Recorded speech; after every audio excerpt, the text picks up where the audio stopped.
اسمع كده الجملة دي: الدارس يسبق الوارث. الكلمة دي مهمة جدا جدا لأي حد نفسه يعمل مشروع وبيفكر ينطلق. الحقيقة مش رأس المال هو اللي بيخليك تكسب، ولا رأس المال هو اللي بيلف لوحده ويرجع بمكسب. مستحيل يحصل ده إلا لو أنت درست اللي أنت هتعمله ده مظبوط. وهو ده دايما اللي بننصح بيه كل الناس اللي جاية تشتري مننا خامات كتير جدا. بنقول لهم ستوب، أنتوا عارفين أنتوا هتعملوا إيه؟ طب أنت بتعرف تشتغل؟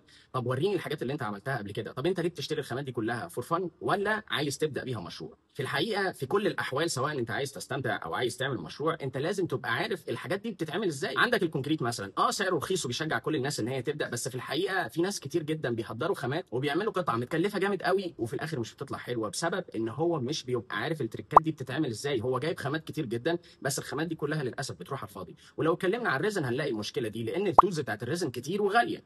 ففي ناس بيخصصوا مبلغ يقول لك بس هو ده المبلغ اللي انا هخش بيه الريزن وانطلق منه ومش هبقى محتاج حاجه تاني. لا، انت في الاول محتاج تتعلم عشان ما تضايقش لو حاجه خربت منك، وفي نفس الوقت من اول مره تطلع انتاج مظبوط. عشان كده انا قررت اساعدك بطريقتين: عملت لك كورسات اوف لاين وعملت لك عليها عرض كونكريت وشمع وريزن، كل دول في باكج واحده معمول عليهم خصم قوي جدا. او اونلاين لو انت بعيد ومش هتقدر تيجي، عملنا لك باكج فيها 7 كورسات تلم لك كل المجالات الترندي. اكيد انت نفسك تتعلم واحده فيهم على الاقل، وجوه الكورسات دي بعلمك ازاي تدمج الفنون دي كلها مع بعض عشان تطلع حاجه مختلفه وجديده. فلو انت عايز بقى تعرف تفاصيل اكتر عن الكورسات اللي انا عامل لك عليها خصومات قويه جدا جدا، ابعت لنا رساله وهنقول لك كل التفاصيل.